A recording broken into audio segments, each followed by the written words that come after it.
저는 이 이야기를 많은 직장인 분들께 들려드리고 싶어요. 안녕하세요, 장비TV입니다. 오늘은 제가 지방 출장을 가고 있는데요, 꽤 장거리 운전을 하고 있습니다. 이렇게 운전하다 보니까 옛날 기억이 떠올라요. 제가 직장 생활할 때 가장 힘들었던 기억, 저는 살아오면서 가장 힘들었던 기억은 대부분이 사업을 하고부터 있었거든요. 그런데 직장 생활을 잠깐 했을 때 가장 힘들었던 기억이 하나가 있습니다. 저는 이 기억을 잊지 않고 살려고 노력을 하고 있고요. 제가 예전에 한방식품 회사를 다녔어요.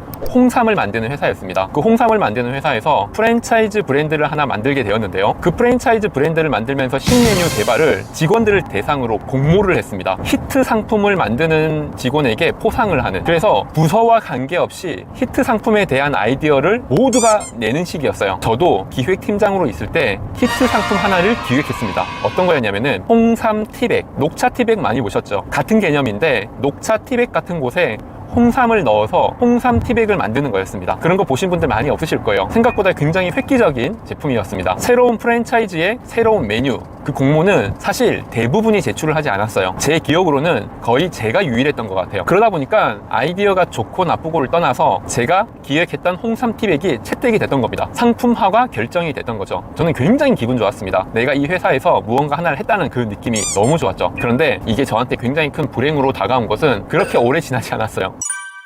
홍삼 티백을 계획을 하고 이제 생산업체에, 협력업체죠, 홍삼 티백을 샘플 요청을 했습니다. 10가지 정도가 왔거든요. 홍삼 티백이 샘플 A, B, C, D, E, F, G 이렇게 여러 가지 홍삼 티백이 왔는데 홍삼을 이렇게 구워가지고 티백을 만드는 거였어요. 구워진 정도에 따라서 향이나 빛깔이 달라지는 거죠. 저는 하청업체에 그 샘플을 받아가지고 테스트를 다 했고 가장 향이 좋고 가장 빛깔이 좋았던 C라는 제품을 채택을 했습니다. 그리고 이 C라는 샘플을 10개를 받았죠. 티백 10개, 샘플이니까 확정된 샘플 C. 그리고 대략 3주 정도 후에 이 제품이 완성이 되기로 되어 있었어요. 저는 10개 정도의 그 티백을 거의 간직을 했죠. 제 사무실 서랍에 티백 10개를 넣어두고 열쇠로 잠궜어요. 왜냐면 굉장히 귀한 거니까 나중에 상품이 나오면 비교를 해야 되는 중요한 샘플인 거죠. 그런데 사람들이 이제 하나둘 저한테 오기 시작한 거예요. 야, 이 팀장, 그 샘플 나왔다면서 나도 한번 먹어보자, 이러시는 거예요. 그러다 보니까 한 개, 두 개 나눠주기 시작했어요. 어차피 샘플은 한 개만 있으면 되는 거니까 한 개, 두 개 나눠주다 보니까 정말 한 개밖에 안 남은 거예요. 알고 있었습니다. 어차피 한 개만 있으면 된다. 상품이 나오면은 그 한 개를 가지고 비교하면 되는 거니까 한 개는 절대 잃어버려서는 안 되는 거죠.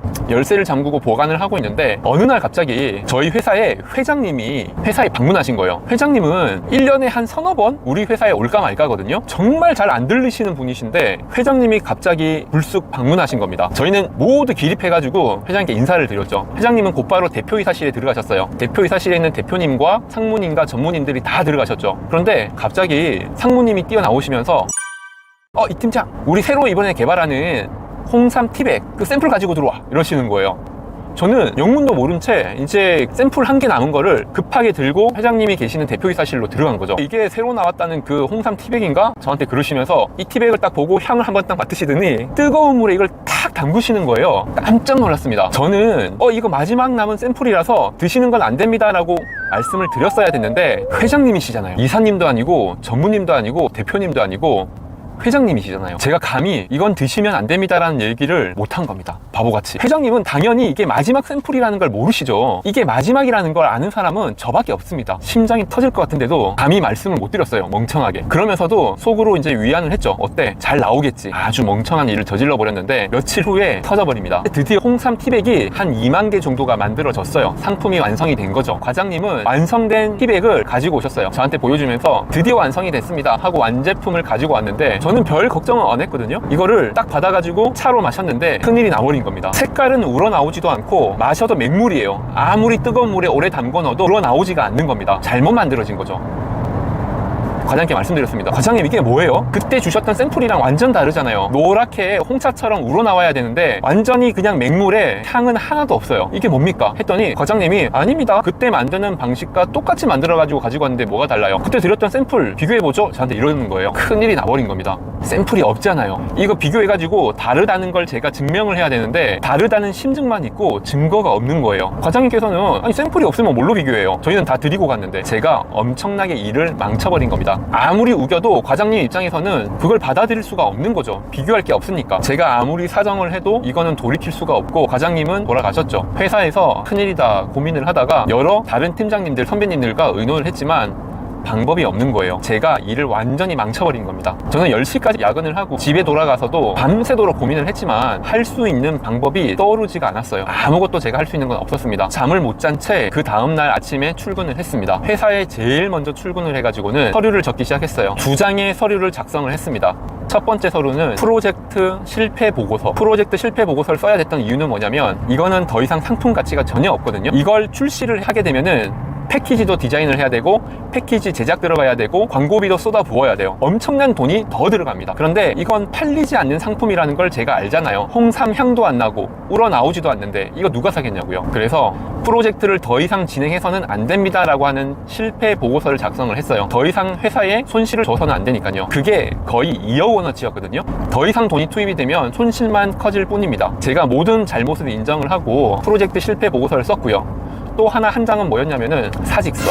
제가 어떻게 해서든 책임은 져야 되는데 회사를 퇴사할 수밖에 없겠다. 나는 해고다. 그렇게 생각할 수밖에 없었죠. 사직서를 썼습니다. 회사에서는 어쩌면 저한테 손해배상을 청구할지도 모르는 시기였죠. 저는 이 2장을 쓰고 저의 직속 이사님께 찾아갔습니다. 이사님이 빤히 쳐다보시더라고요. 서류 2장을 드렸죠. 프로젝트 실패 보고서와 사직서. 이사님께서 아무 말도 하지 않고 보시더라고요. 그리고 이 팀장 얘기는 다 들었어. 이거 완전히 실패했다고. 제가 네, 변명의 여지가 없었습니다.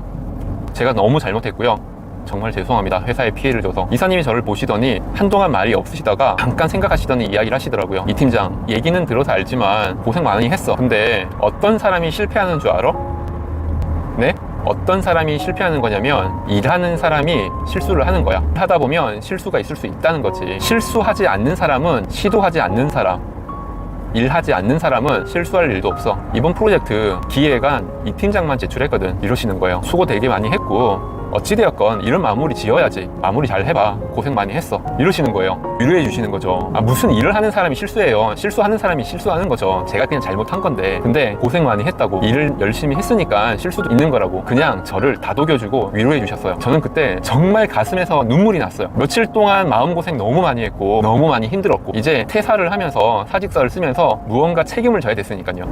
이사님의 위로를 받고는 마음이 따뜻해지는 걸 느끼고 다시 이런 마음이 생겼습니다. 그래, 퇴사할 때 하더라도 일은 마무리 지어야지. 책임을 한번 져봐야지. 고민을 하다가 거래처 과장님께 다시 전화를 걸었습니다. 과장님 안녕하세요. 저 이 팀장입니다. 거래처 과장님도 지금 이 상황을 잘 알고 있거든요. 처음에 저랑 싸웠으니까요. 잘못 나왔다고. 하지만 저는 증명할 수가 없었고 제 잘못으로 종결이 돼버렸고 그 과장님도 제가 그렇게 달갑지는 않았습니다. 그런데 항상 제가 전화를 할 때는 갑이었거든요. 왜냐면 제가 엄청난 발주를 넣는 거래처의 수장이었잖아요. 그러니까 제가 요청을 할 때도 엄청 갑의 위치에서 요청을 했는데 이번 전화는 달랐습니다. 과장님 정말 죄송한데 저 부탁 하나만 좀 들어주세요. 무슨 부탁이요? 이거 다시 볶는 거 색깔이 나오고 향이 우러나올 수 있게 한 번만 더 볶아주시면 안 돼요? 당연히 안 된다고 하죠. 그게 뭐 쉽게 할 수 있는 일이 아니잖아요. 안 됩니다. 그걸 어떻게 해요? 수만 개를 어떻게 다시 다 티백을 찢어가지고 안에 있는 홍삼 가루를 빼가지고 이걸 다시 로스팅 해가지고 볶아가지고 이걸 다시 티백에 넣어가지고 상품으로 만들어야 되는데 가장 어려운 일이 그 일인데 이걸 어떻게 하냐고요. 제가 과장님께 이렇게 말씀드렸어요. 과장님 이거 가위로 자르고 하는 거 제일 힘들다고 하셨잖아요. 이거 제가 다 할게요. 이거 주시면 제가 밤새도록 며칠이 걸리더라도 몇 달이 걸리더라도 제가 그거 다 해가지고 홍삼 가루 다시 다 모을게요. 한 번만 다시 해주세요. 제가 다 자를 테니까요. 과장님이 한숨 푹 쉬는 거죠. 제가 이렇게까지 얘기를 하니까 이거 며칠이나 걸릴지 몰라요. 그거 팀장님 어떻게 해요? 과장님 저 이미 회사에 사직서 제출했습니다. 회사 이제 안 나가도 돼요. 그거 제가 다 해주고 책임질 테니까 하게 해주세요. 제가 사직서 냈다는 얘기에 흠칫 하시더라고요. 그러면 잠깐 기다려보세요. 제가 다시 전화 드릴게요. 하시더니 과장님이 전화를 끊으셨어요. 한 20분쯤 지났나?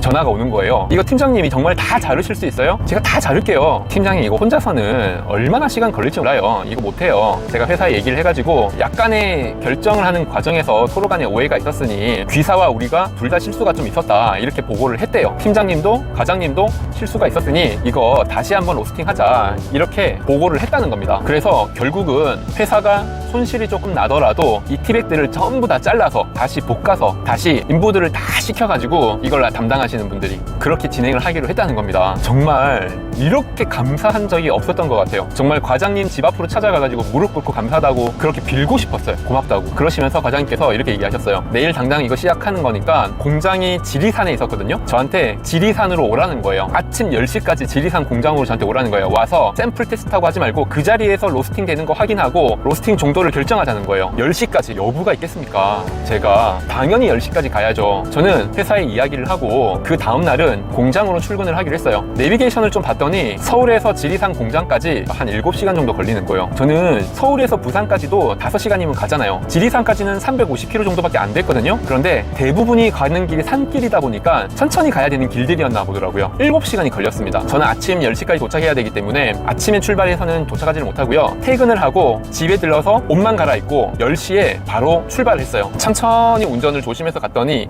새벽 5시쯤에 지리산 공장 근처에 도착을 했습니다. 저는 새벽밥 하는 집을 찾아가지고 아침밥을 먹고요. 공장 주차장에 가서 잠을 잤어요. 아침 10시까지 잠을 자고요. 처음으로 공장에서 로스팅 되는 것도 보고 공장 인부들하고 인사도 하고 점심시간에 공장의 밥집에서 밥도 같이 먹고 로스팅은 아주 성공적으로 잘 됐습니다. 모든 게 다 마무리가 된 거죠. 저는 이제 내 인생이 끝나는구나 생각했던 그 사건이 어떻게 해보니까 마무리가 잘 된 거예요. 저는 모든 업무를 마치고 다시 서울로 출발을 했습니다.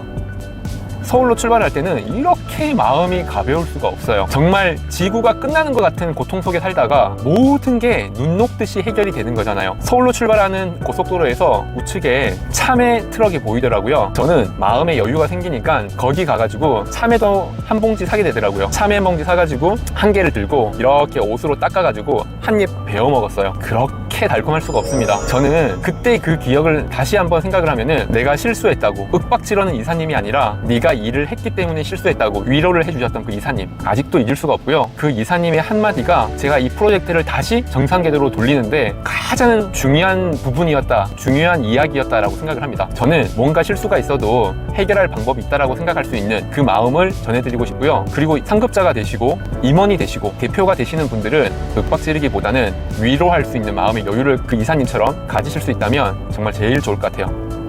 이상 장백TV였습니다.